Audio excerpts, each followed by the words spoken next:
Hi, everybody. Leanne and Mason here. We're back with our discussions on manifesting and energy and using what we know about energy to talk about how possibly our perspectives might be different, even though we might have similar views on how to create things. I'm Leanne Hollisa. I'm a energy healer. I own a studio in Broomfield, Colorado called The Healing Studio, and I work with people all across the world to offer healing around manifestation, thought processes, patterns, that kind of thing, blocks.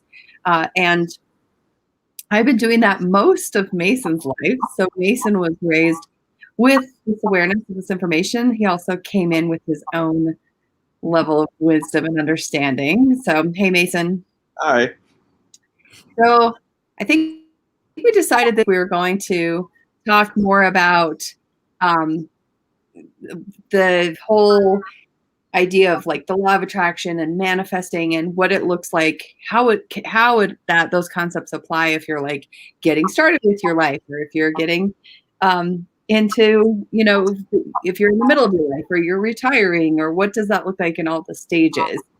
And yes, I say hi to the people who are watching. Thank you, Melissa. She says we have good hair. So, let's talk about the idea that thoughts become things. We've talked about it a little bit in this podcast before, and you are just saying that you're just now kind of going, oh, that's actually true.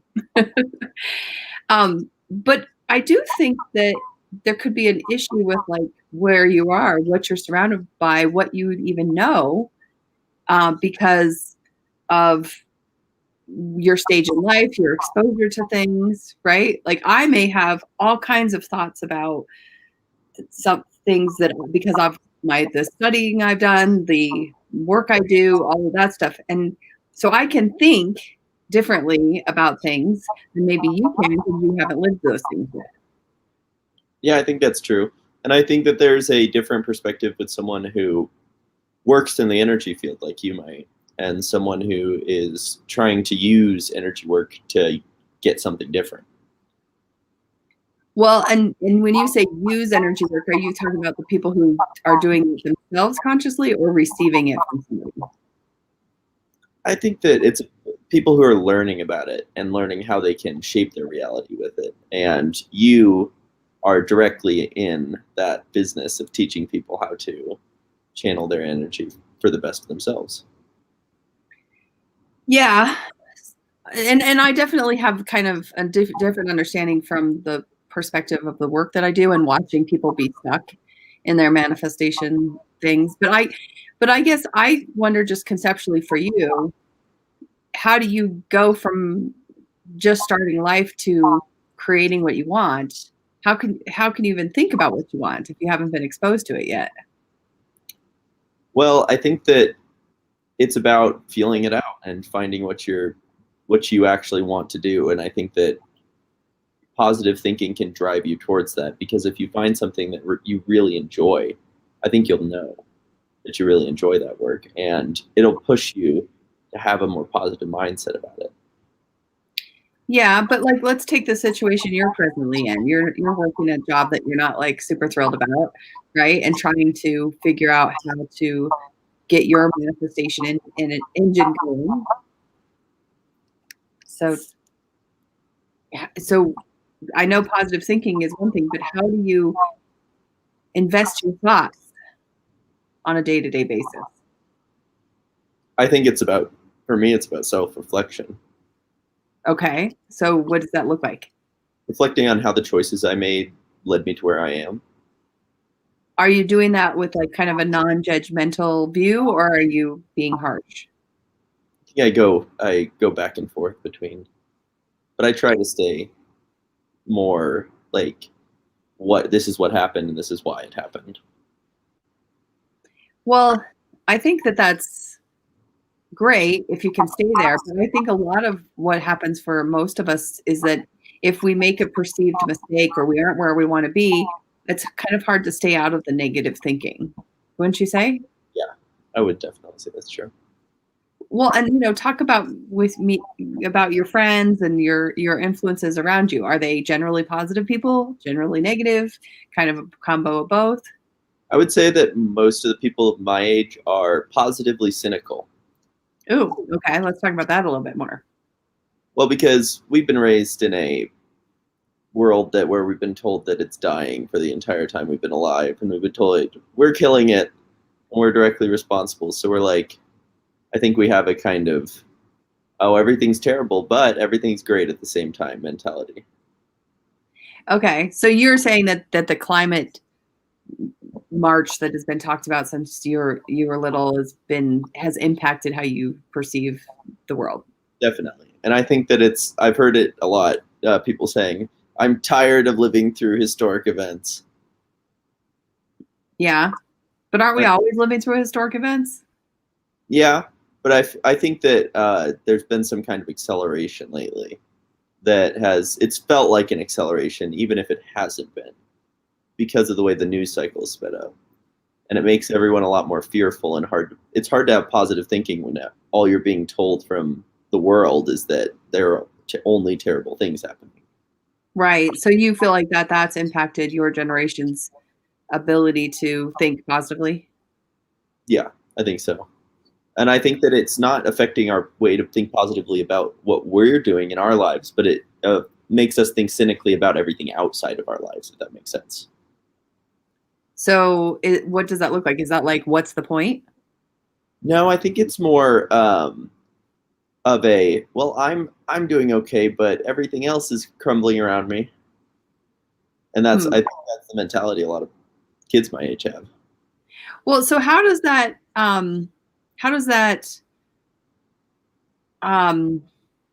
impact your manifestation abilities? I mean, does that make you go, I'm going to do what I want when I want, because why not? The world's falling apart. Or does it make you go, oh, I have to make a difference. I have to do something to change this. What does it do to your manifestation? There are people on both sides of that. I think that for me, it just makes me want to get involved and make a change on a bigger scale. But for some people, they go with well, what's the point? I might as well do whatever I want.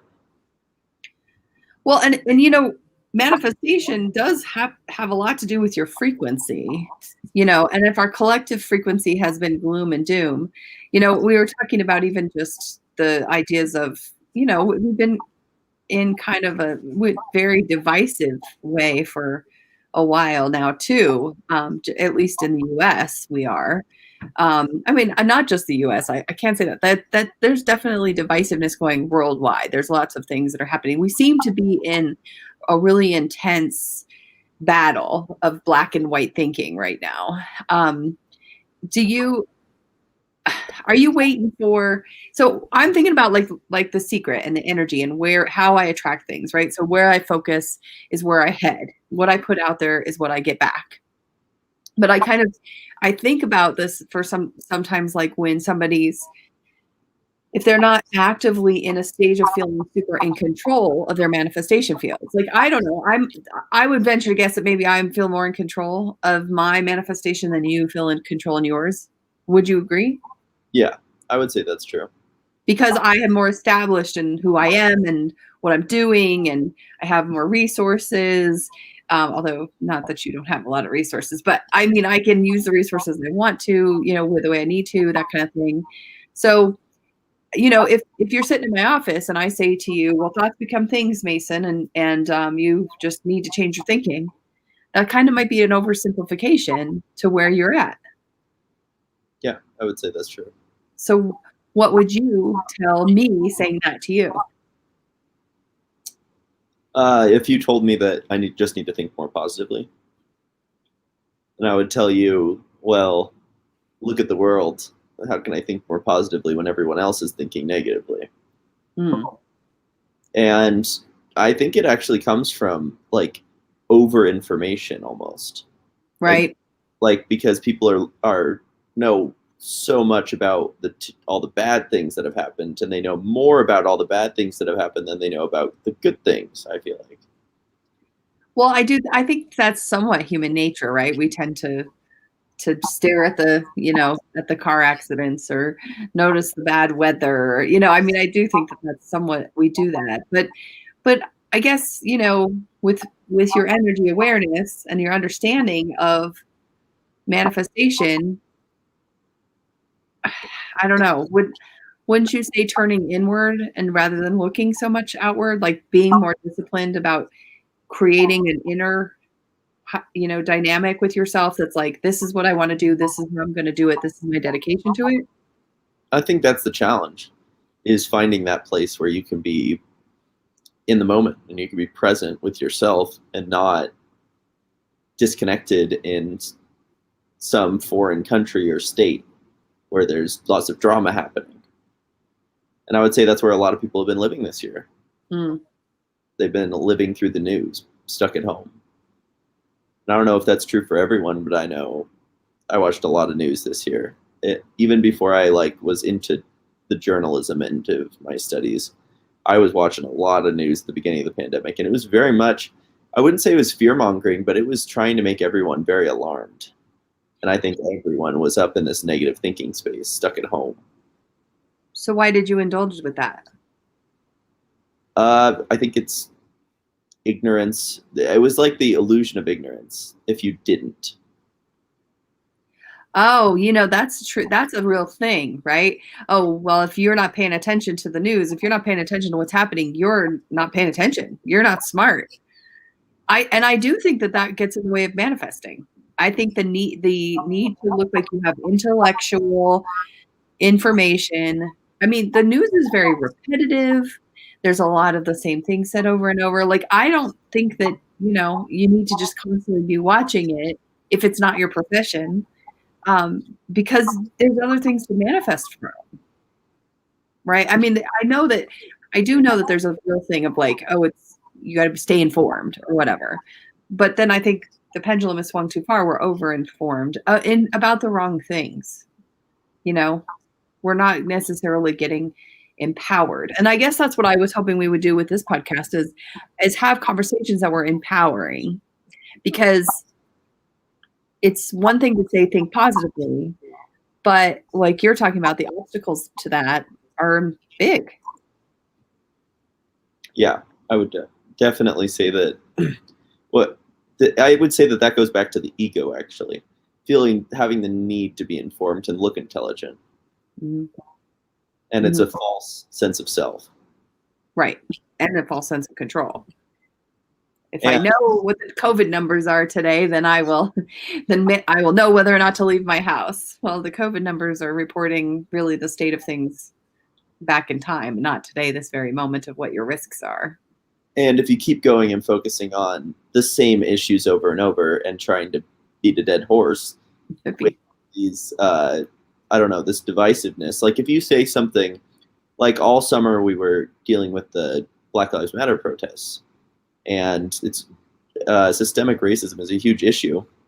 But if you keep telling the Republicans that refuse to be at all, or not even the Republicans, it's not even the Republicans, it's the further divisive people, like the ones that stormed the Capitol, who are just like, no, blue lives matter, no, the police lives matter. It's just to be oppositional.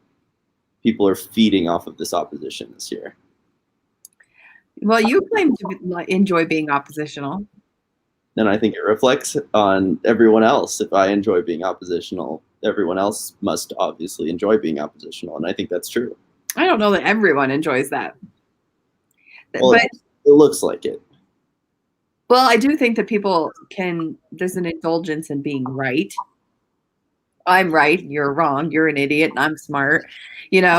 I mean, I definitely with the political divisiveness, I see people thinking that the other side is just stupid, both ways, both directions, right? So, if you want to manifest a world in a different way, and you think humanity is stupid, or you think that humanity is killing the planet, how are you going to get into a cooperative state if you pretty much assume that humans are bad, except for you and maybe a small group of you? Well, I think I think that the way that I do that is I focus on the ways that I see that there's a potential. The potential is there for everyone to be in this positive, renewable space. Because, well, whenever I think about climate change and the planet being in a horrible state, I can always find a video of some new form of renewable energy. Like the other day, I saw a video of I can't remember where it was, but they were harnessing waves and turning them into energy. There's a lot of there's a lot of energy in waves. And yeah, it just makes me more hopeful to see stuff like that. Well, and I think when it comes to energy, and hopefulness is better. Optimism is better. Even just being a little bit over the feeling negative. Like I don't think it's helpful to be against, if that makes sense. I read a whole article about that, actually, how being against something is a lot worse than being for something. Okay, what did that article say? It was talking about I can't remember what it was in. It was in a big newspaper, but they were talking about how being for something is a lot more helpful to the cause than being against another cause in support of what you're for. Like, if that makes any sense. Like, it was saying, like, vote for the politician that you want to enact in office, not against the one that you dislike. Or vote for the policies that you believe in, or not against the ones that you disagree with. Right. Well, okay. And I mean, on an energy level, why do you think that would be better? Because pushing something up is always better than holding something down. Well, but what do you know about the law of attraction in regards to this? Not a lot. You don't? Probably not on this. So what you focus on is what you attract. And there is not the universe doesn't hear no. So if I say I don't want to struggle, I just ordered up a bunch of struggle because it didn't hear the don't want part. It just hears my relationship with struggle is what I'm affirming. I'm not affirming ease. I want peace. I want cooperation. It's the law of attraction is basically, the more we look at these things, the more we look at negativity, the more we focus on those things, the worse that we can make them. But here's the struggle that I have with you that I wonder what you think about is how do I teach you to stop doing something and to be aware that you're doing something if I don't focus on the thing that you're doing that's not good first? I think that's the hard part, because you have to, I think the hard part is identifying what you want to happen instead. Okay. Because if there's a behavior that someone's doing, then there's obviously a behavior that you'd rather they be doing. So are you saying that it'd be better to focus on what you'd rather have them be doing than on the behavior that they were? Well, I mean, I'm up for debate on this. You debate with me. So let's say, okay, I'm frustrated because law of attraction wise, I can see Mason is super smart. He's has lots of potential and very articulate, and yet he's making choices not to use that part of himself, but instead to use parts of himself that seem to be in a destructive pattern. Yeah, and I think that. Do you think just telling you that you're smart and articulate and just focusing on that is going to get the message through? No. I think that it's about focusing on finding what I want to be doing instead of having these destructive behaviors. Because if you replace it with something instead of just trying to get rid of it, I think that's what's valuable. Well, and I think it's your journey. I can't do it for you anyways. Like, even if I can see that, it's your unique perspective that you're manifesting and harnessing. Right, but we're talking about what your thoughts were, right? Well, I'm more talking about how I influence you, or how I influence the world at all. Like, how do I get you, as my child who was literally raised with the law of attraction, and you're like, I don't know if I really know what that is. You're like, how do I get everyone on the same page with this and seeing what they could create rather than what they are creating? Well, I think it could go back to that opposition because people would oppose having a new reality because they I don't know, I feel like some people enjoy wallowing in the drama. Well, I agree with that. I think that drama is a very addictive thing, and energy that's very addictive. Then I think that some people use it as a coping mechanism and they might try and reject removing that coping mechanism. And being healthy might be tougher. They might oppose being healthier for themselves just because they oppose the behavior and want to be opposition.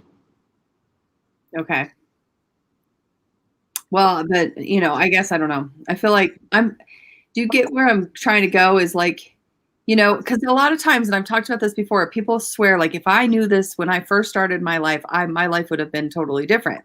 But you do know this, and you're not necessarily employing it fully. I think that it's part of that is you have to think about it. You have to really focus on that thing. And if you're not reminding yourself constantly that that's something that you have to do, I would say that you forget when you drop into a negative mindset. You forget that that negative mindset is going to negatively affect what's going to happen around you.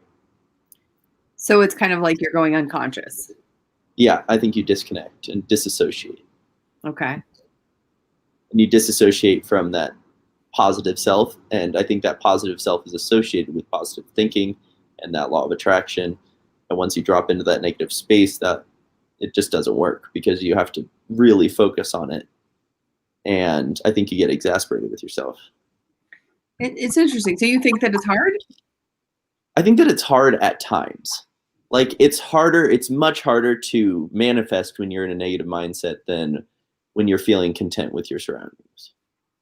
Well, that's true, I think too. And I think that's how a lot of people struggle. Like, how do I get my frequency to change from where I am now to where I want to be if all I see is where I am now? And I think that goes back to this need for an immediate reward. There's very little patience for yeah. for dominoes.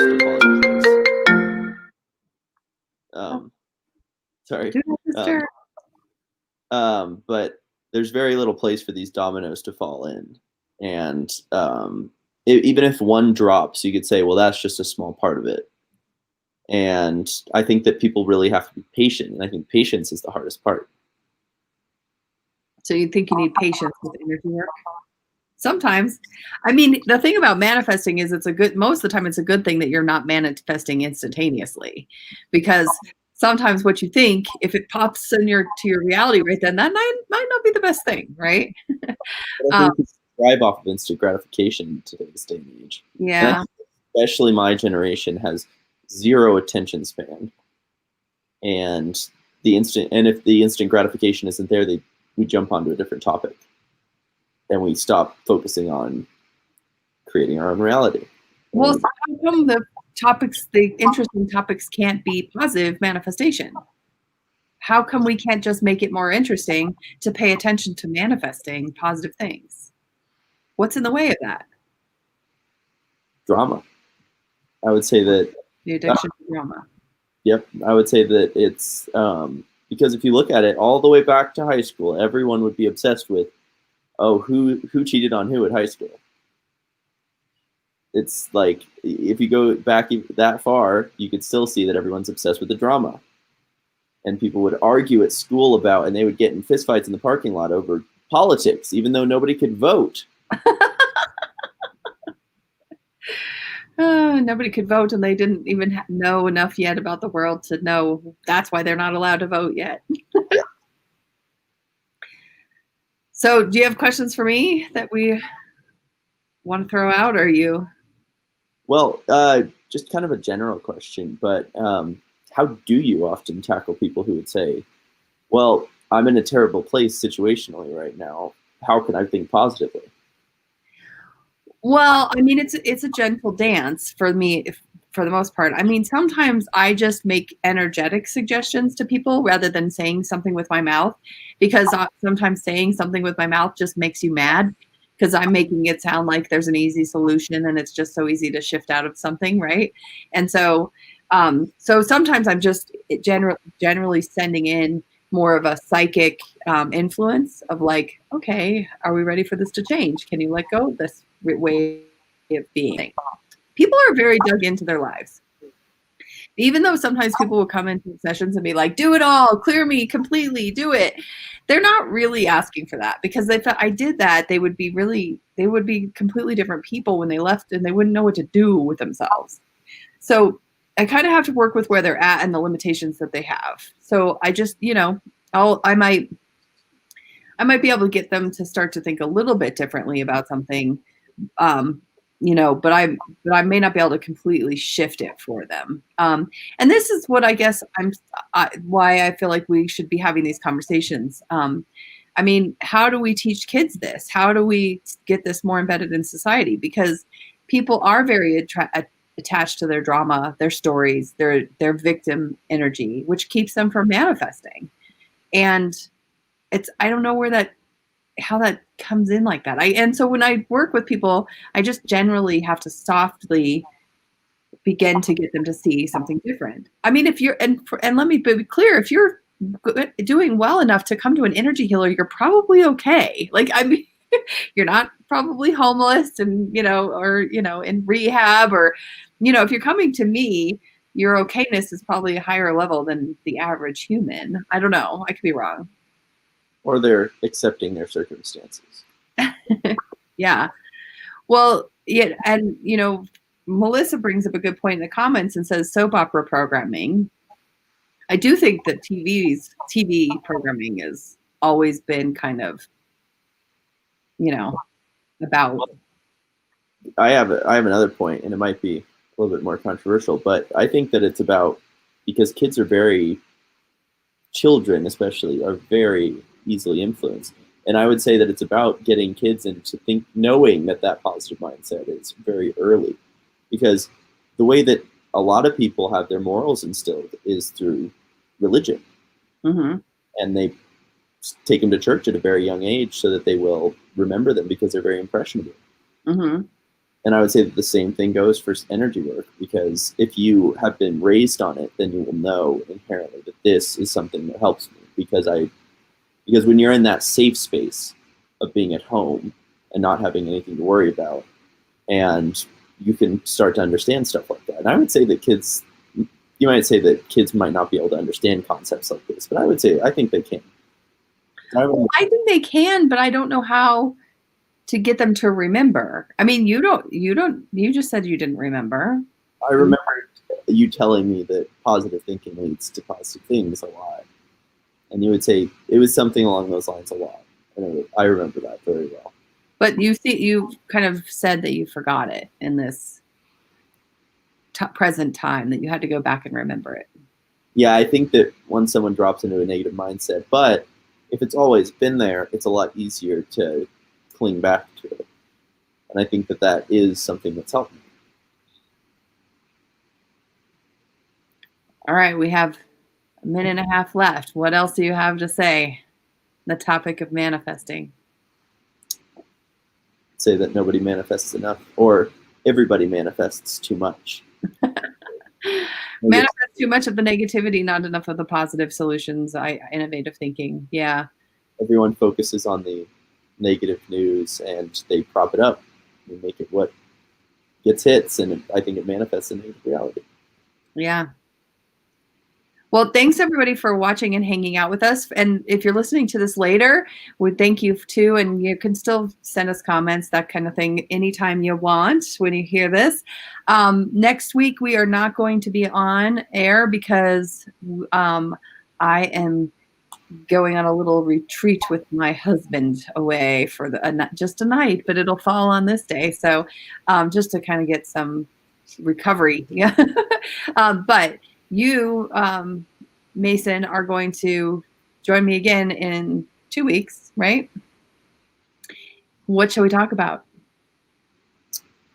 We should go off of this, but you have any ideas? We should go off of manifesting and talk about something else. Well, one of the things that we touched on with manifesting. Oh, well, I mean, I do think that you're that I do think that it would be important for us to talk a little bit more about, negative thinking, how that where that comes from, how that gets energetically programmed in, that and that kind of thing. I think that we could talk more about the energetics of negative thinking. Okay, yeah, that would work. And I think we should include patience in there at some point. Patience. Okay. All right. I will talk to you later. Thanks for chatting. Thanks for chatting. Bye.